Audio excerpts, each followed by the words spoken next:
Welcome to the Operation Self-Reset podcast. And now your host, Jake Naraki.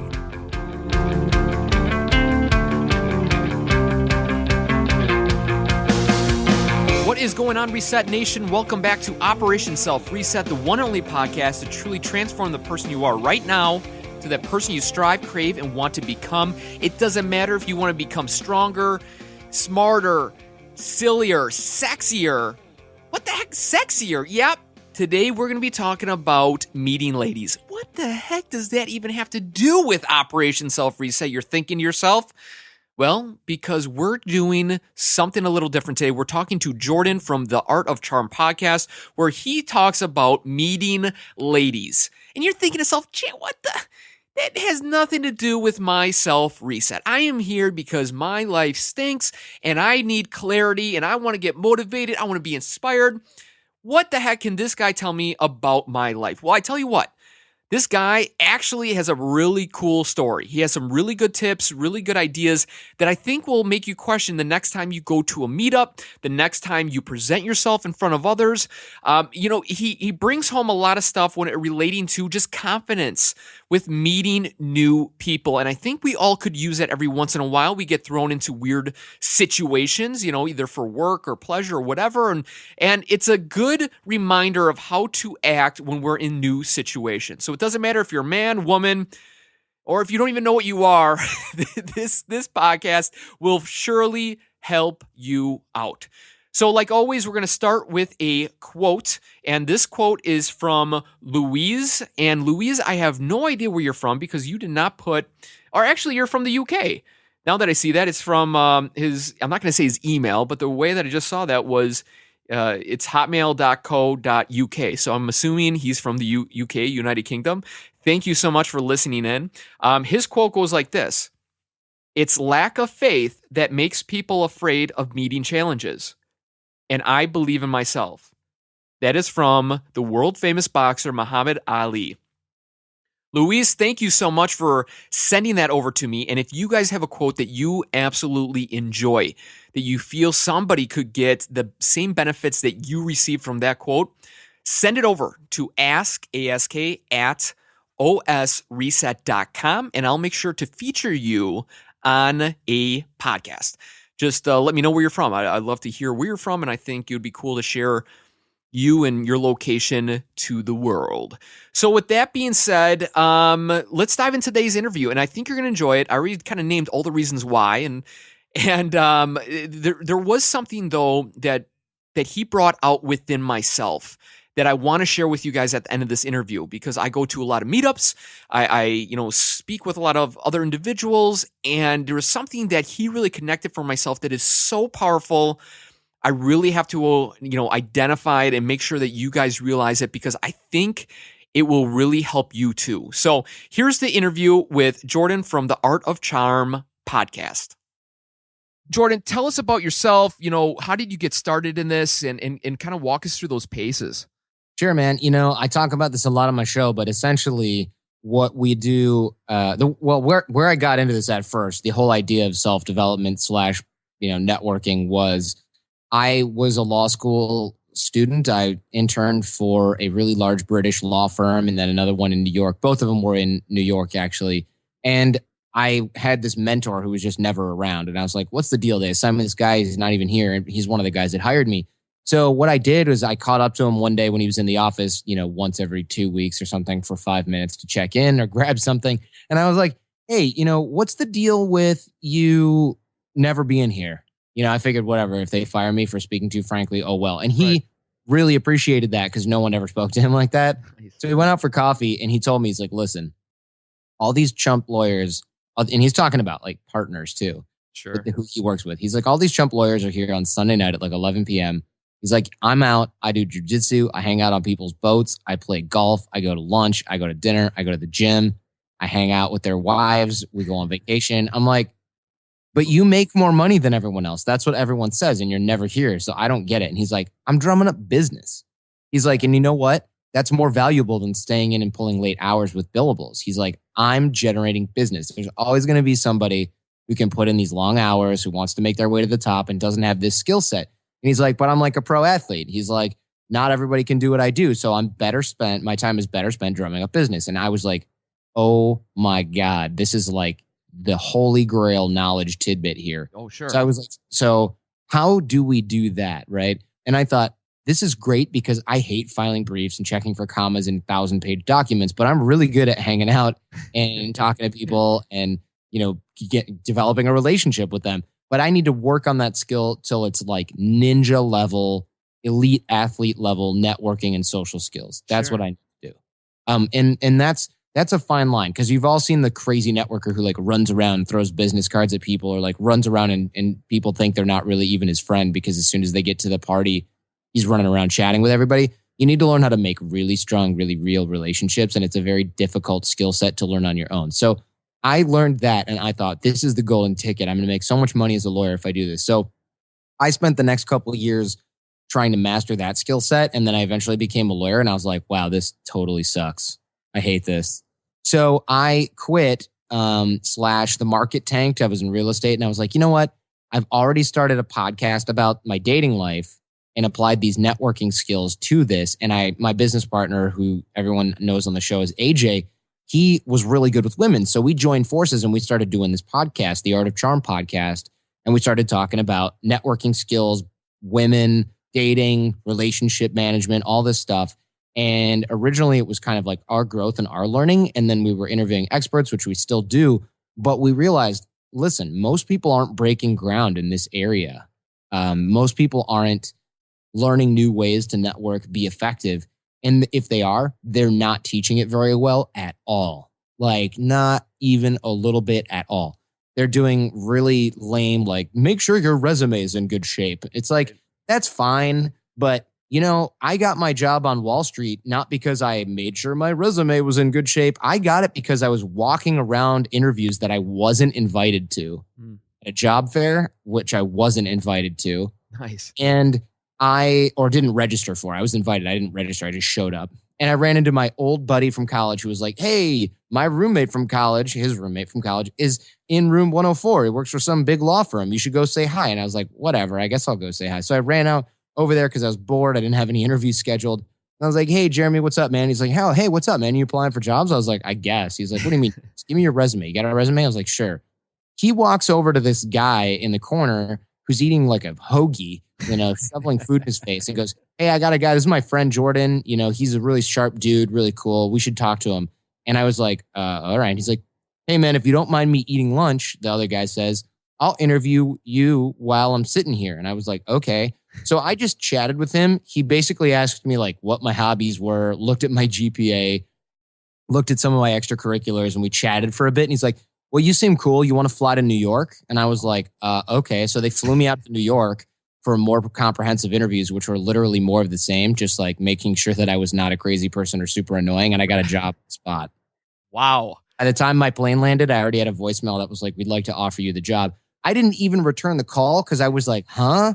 If it's that easy, I'm going to look around, man. And they called me again a week later and they were like, do you want to fly back out to New York and take another look? Because we haven't heard from you. And I was like, sure. So I flew back out with my girlfriend and hung out. And I was like, yeah, I want to talk to some more people and ask some more questions. And they were like, okay. So I did that. And then they hired me on the spot. And that was like a job that paid more my first year than both of my parents made at the peak of their careers before they retired. Wow. And I told them, I remember telling my mom and dad my starting salary. And my dad goes, Jesus. and then he was proud of me, but he was like, yeah, what the hell, man? Like and my mom was like, wow. Especially when you tell them that story, they're shell shocked, Yeah, they're like, wait, what do you mean you just walked into some place and got a job for $160,000 a year? That doesn't even make sense. Right. And I was like, I don't get it either. And then I was like, wait a minute. There's a science to this. And granted, I went to like a good school and stuff like that, but there is a science to that too. I didn't have the grades to get in there, but I had all kinds of other things backing me up and recommendations from existing students. I mean, there's all kinds of stuff that I've gotten from networking and relationships that there's just no way anybody else could ever get. Sure. Or would take so much work, and you're competing so hard. And there's people out there that are like, this is such BS, it's not what you know, but who you know. And I'm thinking, yeah, it totally is. And thank goodness that it's that way, because now I don't have to compete with a bunch of like genius level dudes who work 21 hours a day. I don't have to. Those guys are in a different race than me. they don't even know the game that I'm playing. Sure. Like they're not even in it. Sure. They're in the office. Now, before we continue, you seem like a super outgoing guy. I mean, you got your stuff kind of together. You're relaxed. You're fun. You're interesting. Now, even though that old, your boss told you that little tidbit of that golden nugget that really launched you into the next hemisphere, you always, you have to have been always a social butterfly, a guy that could talk to, the jocks, to the goths, in school, and just kind of be in all different types of cliques. I mean, is that true? Well, no, I mean, I was always shy and quiet. The reason that I'm outgoing now is because I made it a point to learn that skill set. People aren't necessarily born outgoing. You're born, this is a product of your environment. So, I was quiet all the way up through high school and even in college. I cultivated the skill set of being outgoing and learning how to talk to people. And that's what we teach at the Art of Charm at its core. Because this is a skill set. A lot of people are like, well, I can't do that because I'm an introvert and you're this loudmouth jerk from Detroit. And I'm like, you know what? I appreciate that I'm making it look so natural, but honestly, it's not like that at all. And there's plenty of people that come through the Art of Charm that are quiet or were quiet and are no longer, because it's all about confidence. You're not quiet because you're like, well, I have nothing to say. You're quiet because you're like, well, I don't know, maybe I should say something, but then everyone will look at me. Well, maybe they'll think I'm stupid. There's all kinds of stuff going on in there. And sure, some people, they're just quiet, but here's the test. If you think, oh, I'm just quiet, well, great. Can you go somewhere and become super social? When was the last time you did that? Because if you can't just turn it on, which I know that you can't because I do this for a living, most people can't anyway. If you can't do that, it doesn't mean, well, you're just naturally quiet. What it means is you've let a skill set rust. Sure. It's like a person who's like, hey, man, I could totally just randomly speak Japanese if I wanted to. No, you couldn't. You never learned how. When you started the Art of Charm, is that where it kind of really propelled into finding these tools and tips to help these gentlemen in refining those skills needed to become very social and to get that confidence where you're at now? Because like you just said, you're a guy that was kind of shy and you never really had that skill set early on, but you developed into it. And now that what you're able to share with these gentlemen through the Art of Charm, excuse me again, is that something that kind of led into this newfound idea set of the self-belief, or was it more of the stories that you heard from other guys having problems with finding dates that kind of rolled into it? I guess I'm trying to find that connection. What happened was I was learning these networking skills and I was like, this is cool. I'm going to go out by myself and start meeting people. Because first thing you do when you want to learn something is you find people that are good at it. So I looked at people that I knew and I was like, this guy knows everyone. Everyone likes him. What a dick. And then I was like, wait a minute. Maybe I should befriend these people, which is funny because one of them now is like one of my best friends.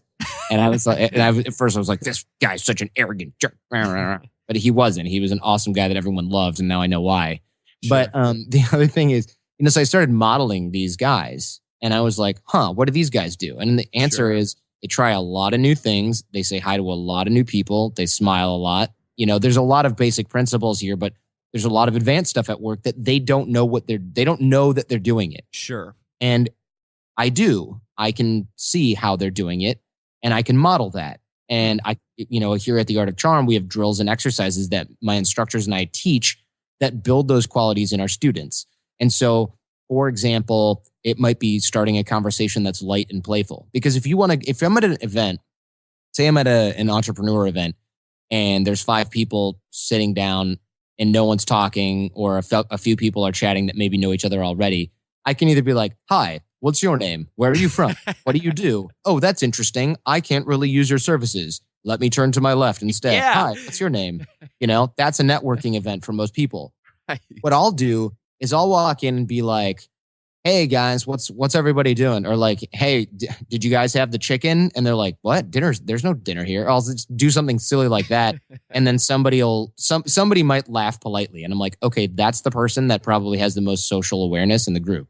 Sure. So, I'll start talking to that person. And then I'll be like, do you know anyone here? And I'll be like, yeah, I know that one guy in the corner over there, but we didn't sit together because he's with some other people. And I'm like, cool. We should have him introduce us to those people. And he's like, all right. So then we'll walk over there and we'll make a little bit of a bigger group.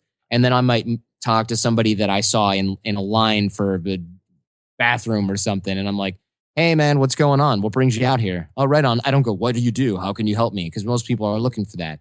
Now I might know 5 or 6 people and they might not know each other. So I might say, oh, you're in the car automotive space, or you make automotive parts. That's interesting. This guy over here, he machines things in China, mostly computer components, but do you manufacture your stuff here in the US? And he's like, well, I'd love to outsource stuff, but I want quality. And I'm like, well, he's machining electronics. The quality must be decent. You guys should talk. Do you want me to make that intro? And he's like, yeah, awesome. So I'm like, hey, Bill, come on over here. You manufacture in China. Do you want to help this guy out? And he might be like, listen, we don't manufacture car electronics, but let me ask a few people. Now, I couldn't help either of those guys, and neither of those guys could help me directly. But now they're like, man, that Jordan guy totally hooked us up, because now I'm getting my stuff made cheap in China, maybe. And that guy's like, wow, I totally just hooked up my other friend who manufactures automotive stuff. I look like such an awesome dude right now. So now if I ever need a solid, I've got friends in every freaking niche all over the place who are like, oh yeah, Jordan's the guy who made that introduction. In fact, it just happened to me today where somebody said, oh, you're in the dating space? Let me introduce you to somebody. I don't know this person in real life. I know their friend. And so he introduced me to somebody who happened to be the CEO of a huge startup in the dating space. And they're like, yeah, we're looking for advertisers. Let me start you off with 10 grand. And he basically just tried to shove money in my pocket.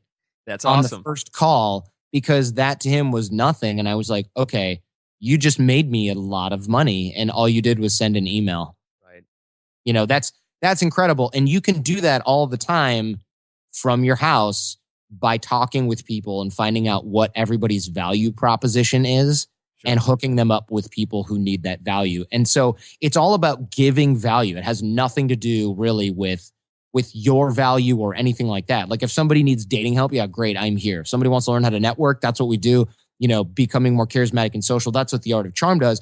But I'm not going to sit around and troll for clients and students. And I'm not going to sit around going, oh, you don't run an internet company that can advertise the Art of Charm. Adios, muchacho. Right. I'm going, how can I help it? How can I help you? Right. And some people, yeah, they'll take your help and you'll never hear from them again and oh well. And some people will take your help and, you might even regret doing it once or twice. But what you won't regret is developing a habit of helping other people and delivering value. Because what happens is, the reason I even met that one guy who met that other guy who knew that other guy is because one of the guys came through the Art of Charm and was like, you changed my life. Oh, by the way, I know this entrepreneur guy. And he's the guy who knew the guys from the startup.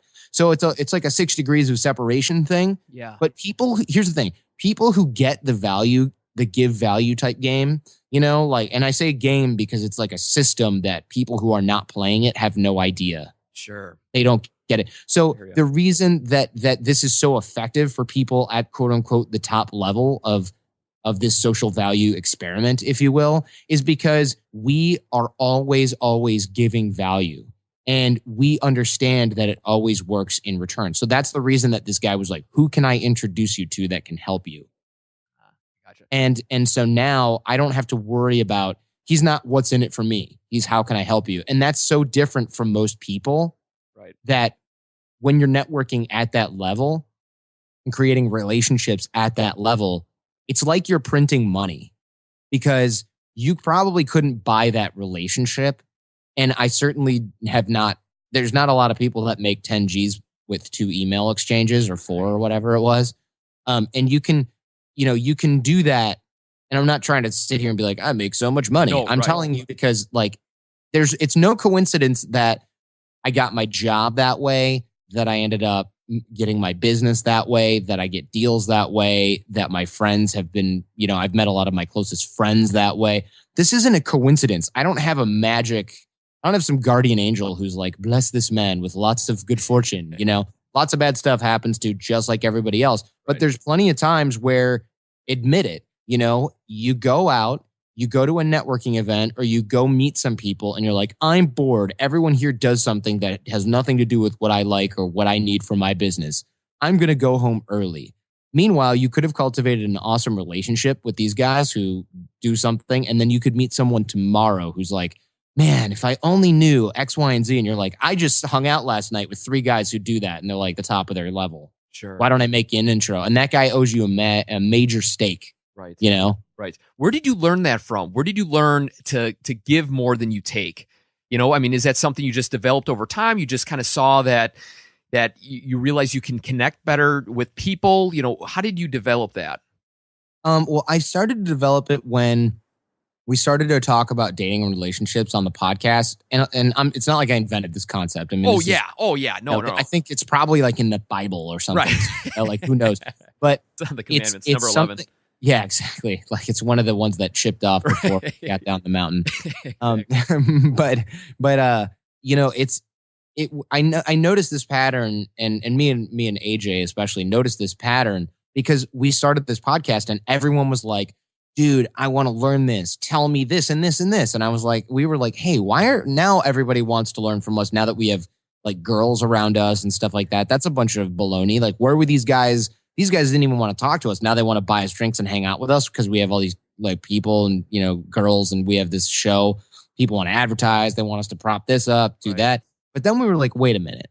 You know what? Why don't we start giving these guys connections to the people that we know? Or like, we have girls hanging out with us that are our friends. Why don't we hook up our friends with these girls? So we would do that, and our friends would be like, dude, anything you need, man. You didn't introduce me to my dream girl. And I was like, well, this is kind of interesting. When I hook people up with something that they need that they can't necessarily get themselves or don't already have, they are grateful and they want to reciprocate, which is Robert Cialdini's one of his chief principles of influence. Right. And I was like, how far can we take this? So it became almost like a game of how much can we help other people.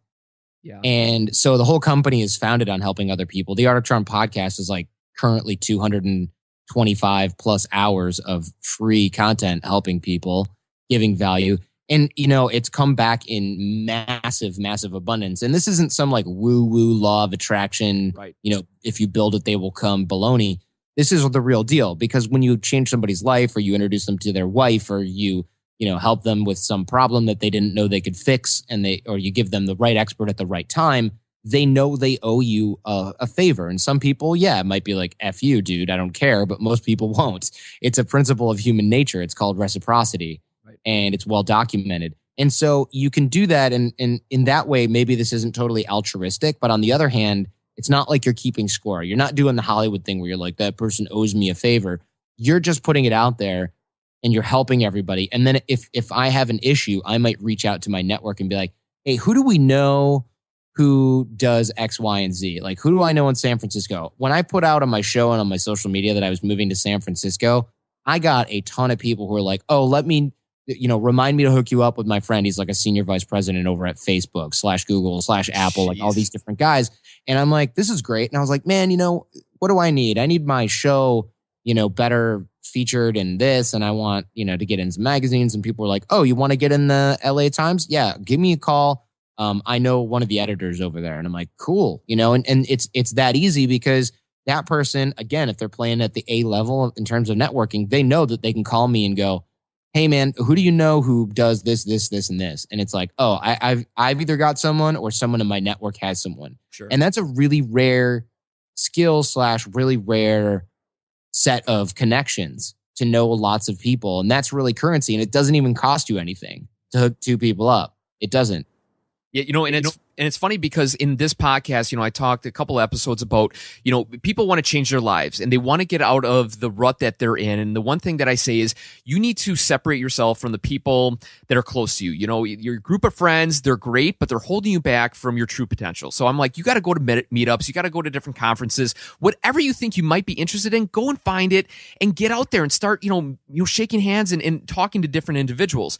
And it's really cool to hear your point of view or not point of view. And, I'm a very outgoing guy. I can get in any situation and mingle and talk for hours on subjects. I have nothing, I have no idea what that guy's talking about, but I can go with it and act like I know. But the great thing that you said is connecting other people. And even though you may not be interested in automotive making or whatever you were talking about, it's a point of using that, listening to his story, finding his problem and going, hey, I potentially know this gentleman or I got this person that could really help you out and giving value. And I think that gives a whole different angle to going to meetups and going and talking to different people, because truly, if you're able to help somebody that's in a bad situation, whatever it may be, business, life, whatever, man, I mean, that is really, really great stuff. You know, like in those examples you gave and everything, I think it gives a totally different approach to getting out there and meeting with different people, because you can not only get your own problem solved, but you can help other people get their problem solved too. So that's awesome stuff. Now let's roll into like how somebody comes to you and they come to you. Give us the process of a normal gentleman that comes to the Art of Charm and wants to find those ladies right away. What's the first thing that you do? Do you like break them down to their bare bones and build them back up? What's the process there? It's kind of something like that, maybe. I mean, honestly, no. The first thing we do, we teach you our map of interaction, which is how all human interaction functions from start to finish, essentially. And that has to do with business. That has to do with intimate relationships, friendships. The map covers everything. So it's pretty extensive. We cover it in very, very detailed format. And then we start to fill in the blanks on the map in terms of dating. And so what we do the first day, or dating and relationship building, I should say, because plenty of married guys come through here as well. What we should say, or what we do first, is we talk about attraction principles, both physical and emotional attraction triggers, things like that. And we teach basic attraction techniques. And these are things you can use when you go to network. These are things you can do when you go to the club or the bar to meet girls. These are things you can use at work with your bosses and coworkers. By attraction, I just mean making you more charismatic. It doesn't mean like making you sexy or whatever, right. you know. Sure. That's a side effect of being charismatic. That's why people who are charismatic, like rock stars and movie stars, regardless of their sex appeal per se, their charisma is what makes them attractive. So that's really what that means. It doesn't mean like, you know, right. It has nothing to do with intimacy necessarily or romance necessarily. So we'll teach that, and we bring in a female assistant instructor. You're going to interact with her, but you're going to do it on video. And it's nerve-wracking, and we videotape you doing it so that we can break down your body language and your nonverbal communication on camera. And we will break all of that down, and we will show you what you're doing wrong, what you're doing right, what needs work, and we will develop a specific set of drills for you that we are then going to run you through for the rest of boot camp to make sure that you're getting it. Sure. So before we move on, what are some nonverbal cues that you see time and time again, and how can you guys fix them? Do you mind throwing out that tidbit? Sure. So one of the things that a lot of guys do is they'll be like, they won't smile very much. And I know that sounds so basic because a lot of people are like, dude, I smile. Guess what? You probably don't when you're nervous. Sure. Because people go, I'm smiling. It's one of the reasons we busted out the video camera, because our coaches used to be like, you need to smile when you do that. You need to smile when you do that. You need to smile when you do that. And they'd be like, you know what? I am smiling. You just don't see it. So we're like, you know what? Let's get a camera. So we started filming people. And even guys who can't stop smiling generally, when they go up and they're starting to talk to somebody that they don't know that they're physically attracted to or nervous around, they lose it. It looks like they got to drop a load. Sorry to be, but that's what their face looks like. And then we'll show, they'll be like, I was smiling. And we're like, cool, let's go to the videotape. This is what you actually look like. Yeah. Not what you think you look like. This is what you actually look like. And they're like, oh, okay, you guys are right. I'm not smiling. It's kind of like when you first heard your voice on an answering machine and you were like, right. that sounds terrible. Right. That's what you actually sound like. It's not, it's not what you hear in your ears. And so we're like, you know what? We need to show people what they actually look like, because you get these guys who are like, I'm such a great charismatic dude. And I'm like, here's the videotape. You look like a huge chump. Let's fix it. So we do. We'll fix the slouching. We'll fix the eye contact, the vocal tonality, the way they sit, stand, walk, and talk. And it's not fake. We're actually making you more relaxed. We're not like, look like a cool guy and like walk around with your arms swinging out like a gorilla. You don't have to be like alpha man. We're not doing any of that garbage. Right. We're showing you how to relax, because when you're relaxed, that's when you're the most authentic version of yourself. That's why the best and worst dating advice is be yourself, because what your friends and female friends and sister and mom mean when they say just be yourself is be the guy that we know that's like laid back and funny and like really sweet. Be that guy in a confident way. What they don't mean is go get a haircut, go get a sweater you'd never wear, get some flowers, which you would never normally do, go to a restaurant where you normally would never go and eat, clean out your car, and then act all prim and proper. That's not what be yourself is, but that's what guys do when they get that advice, right? Which is why it's crap. So what we're doing is we're going, hey, you know how you look all nervous, like you got something you need removed from your keister and you're really scrunched up and you're carrying a bunch of tension in your shoulders and you're freezing up because you're all in your head and you don't know what to say and you're trying to micromanage her sort of impression of you or other people's impressions of you. We're going to take you so that you stop doing that. And then you'll actually be closer to who you are when people say be yourself. Sure. The thing is, you can't do it on your own. People try to do it on their own, but you can't, because you don't know what you don't know. It's a blind spot for everyone, myself included. I've done the video work. Whenever I'm learning a new skill, I have people videotape me doing it, whether it's broadcasting, speaking in public, or anything. I will always have some audio. Even everybody who's a champion gets a coach.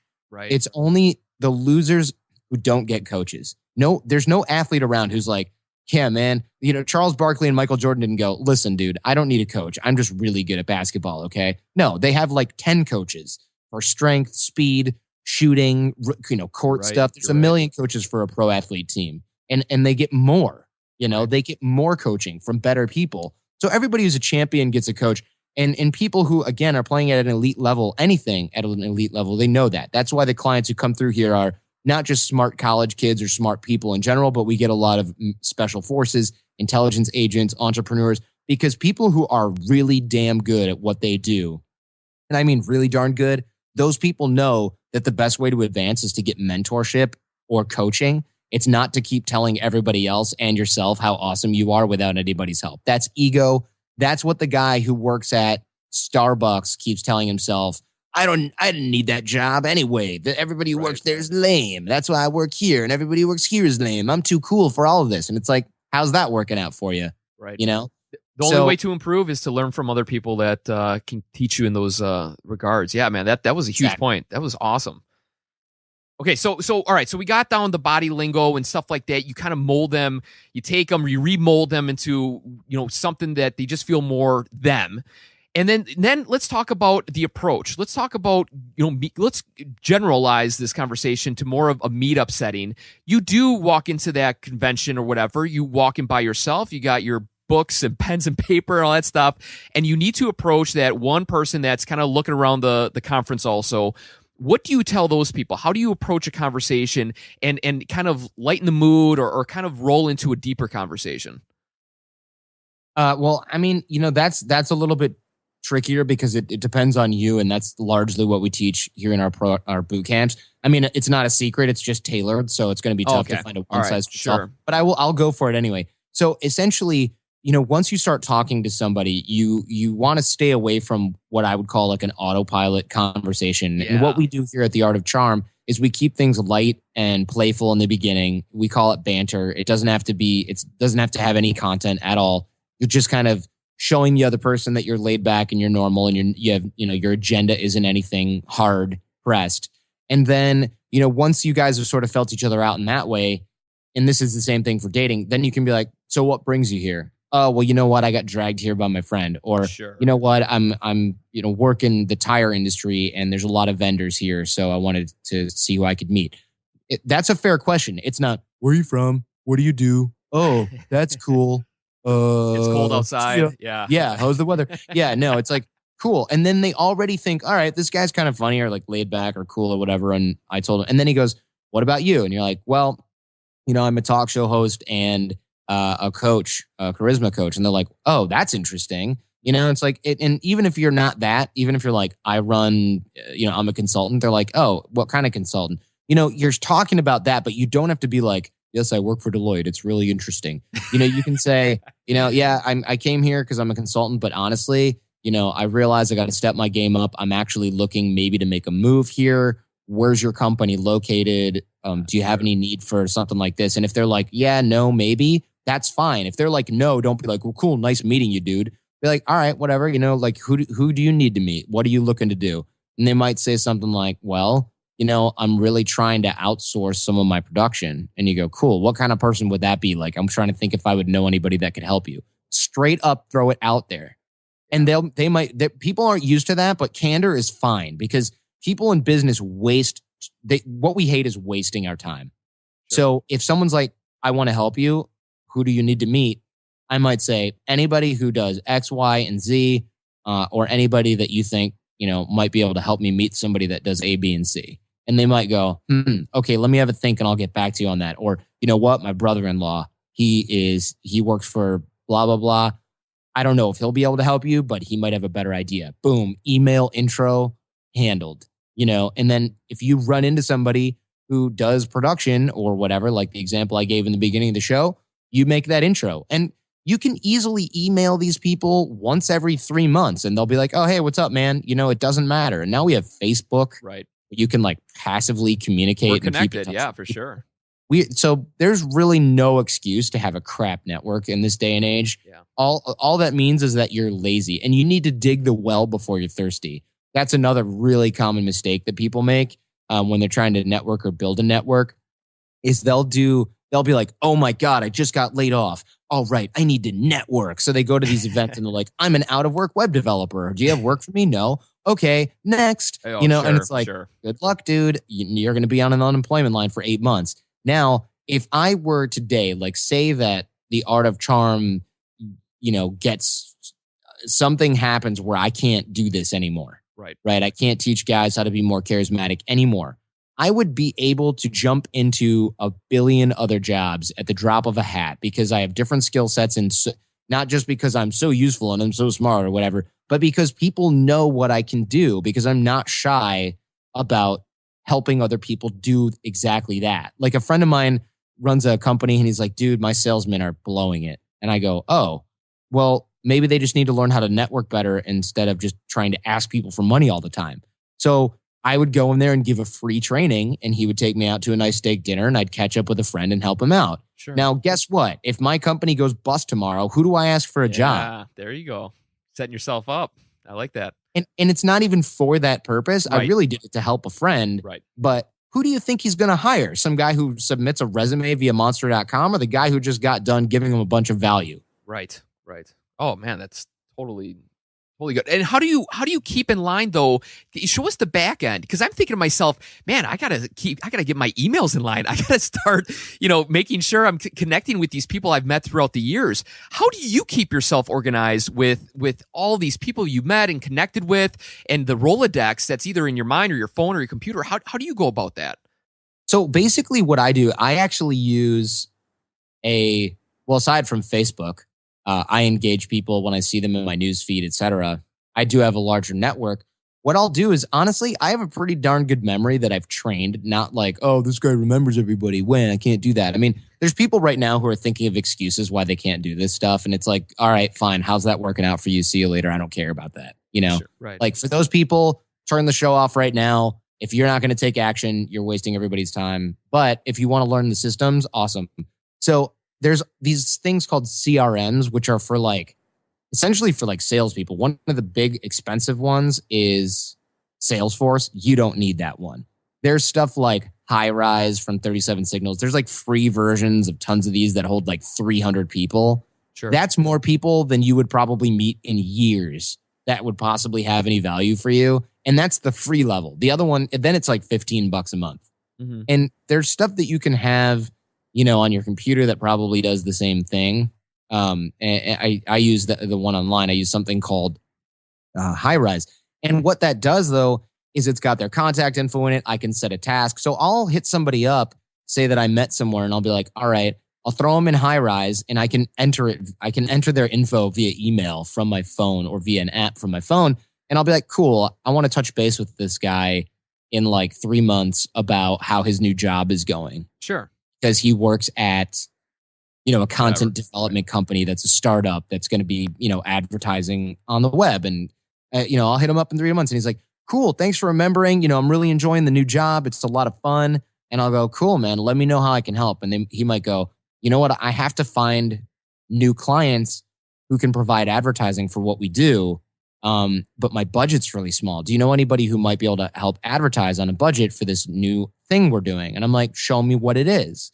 So he shows me what it is. I think it's cool. I give him a shout out on a podcast that has 300,000 monthly downloads. He's the office hero. Right. Now I check back with him 3 months later and he's like, dude, we're killing it. We got some seed funding. We're about to do major investment. How can I focus and feature you guys on our website as something that we do? And I'm like, absolutely. So now I just got a bunch of value in return because their media company wanted to hook us up, and he loves us because we made his day 6 months ago. And so now I've got a bunch of free stuff on, free advertising on whatever new startup app they're doing, but they just got $2 million in seed funding to advertise it everywhere. That's a lot of free exposure that I didn't have yesterday, all because I did something that cost me pretty much nothing. Oh, for sure. Now, I know we're running out of time, but one last question about yourself. You help a lot of people, find connections, find, the woman of their lives. What have you found out about yourself throughout this process? I mean, you have truly transformed your personal life by helping other people, with value and all the things that we've been talking about, which is awesome stuff. I think it'll help so many people that are listening right now. But what have you found that transformed within yourself when it came to, just connecting better, just being more relaxed, being yourself? What was the one thing that you realized? So for me, what I learned is that this is going to sound so cheeseball, like Stuart Smalley or whatever, like Sesame Street Kumbaya, but really, I learned like I'm okay as I am. People love who I am when I show them that. So I have nothing to hide. And so I try to turn that up to 11. But that's a skill because it's really hard to face possible rejection from people. And you have to learn how to steel yourself and not care and realize that when people are doing that, it has very little to do with you. And that's kind of like a Zen thing maybe, but it's not meant to be. And it really is something that takes a long time to realize. But that's kind of where I'm at with it. Oh, for sure. Especially like you said, I mean, when you put your true self out there and people just hate it and you're like, shoot, man, that sucks. I gave them everything I had. I was truly myself and it just didn't work. It didn't connect. You just didn't jive with that person. That's a tough one. But, it sounds like you've done it more than enough that you're okay with that, and like you said, it takes time to develop that because that's a skill like you've been talking about this whole time. So truly, Jordan, man, honestly, thank you so much for your time. I think a lot of people will get a lot of good stuff out of this, connecting with people and realizing, I guess the biggest tip that I realized, I go to conventions and I'm, moving and shaking, meeting a lot of people,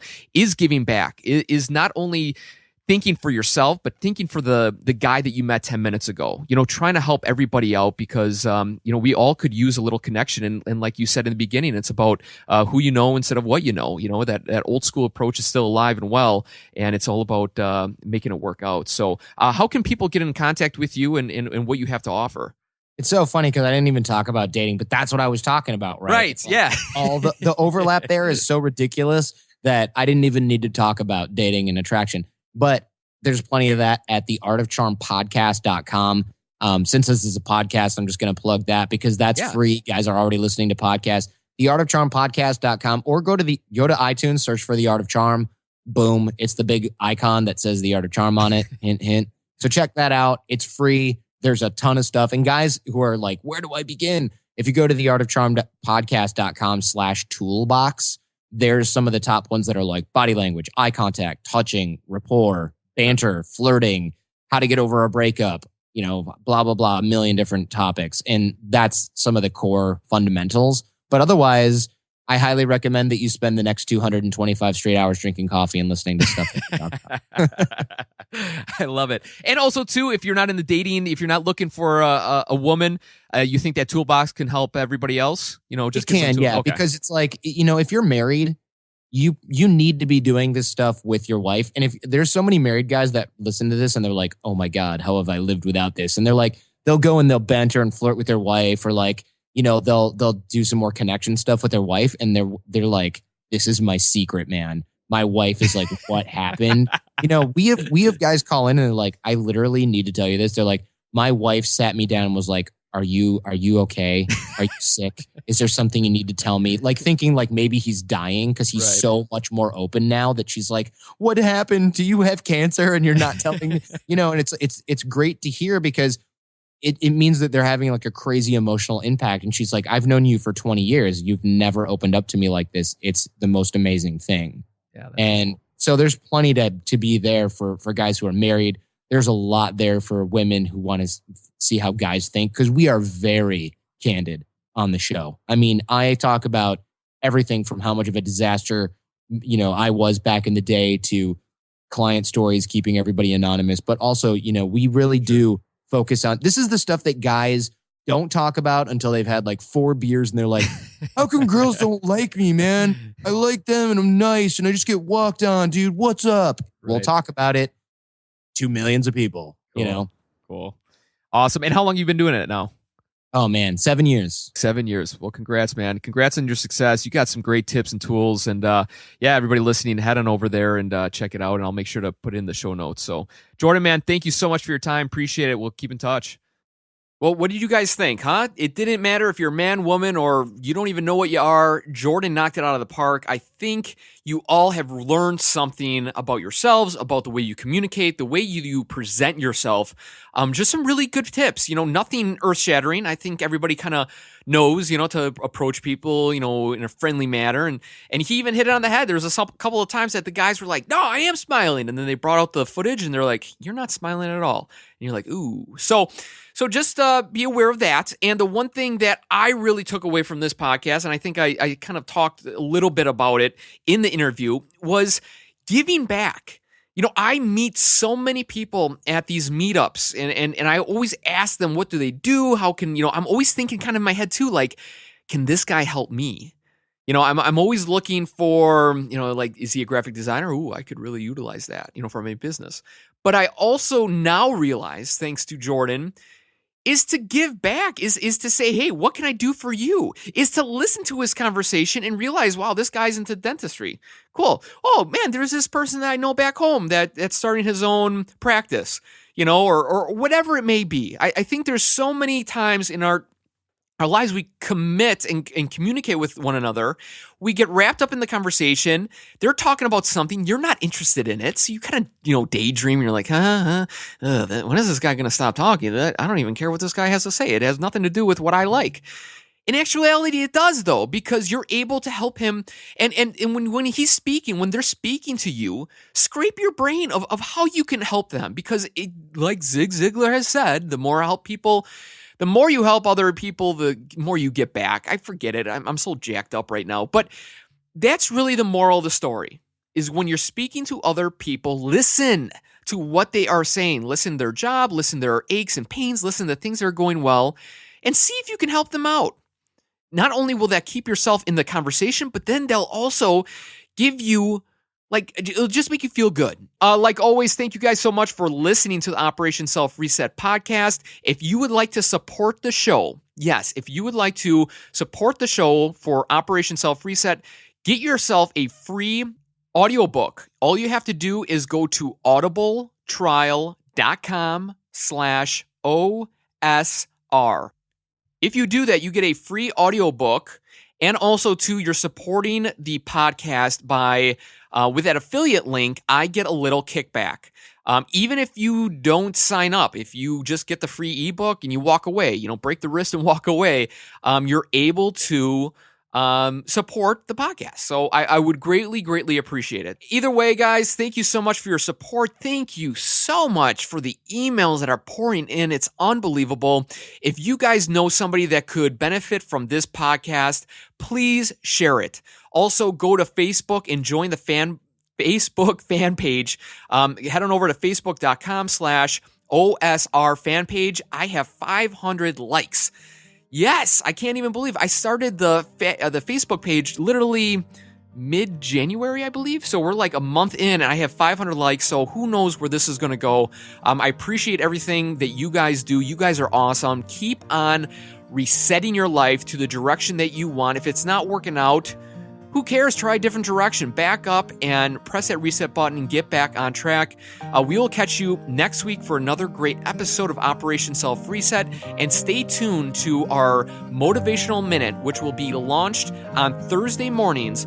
It's not a new podcast yet, but I'm thinking about breaking away and doing 2 podcasts, having one Motivational Minutes and then the traditional Operation Self Reset. So let me know if you guys have any feedback for me, if you would like I don't want to commit to a daily podcast, but how about a weekly podcast? I'll probably produce it on Mondays, and it'll be motivational. Maybe be 5 to 10 minutes, and get you ramped up for your week. So let me know your feedback. I would love to hear it. And thanks again, just to everybody and everything. I appreciate you. So let's make it a great week. We'll catch you guys next time. Thanks. Thanks for listening to the Operation Self Reset podcast. Find out more ways to reset at www.osreset.com.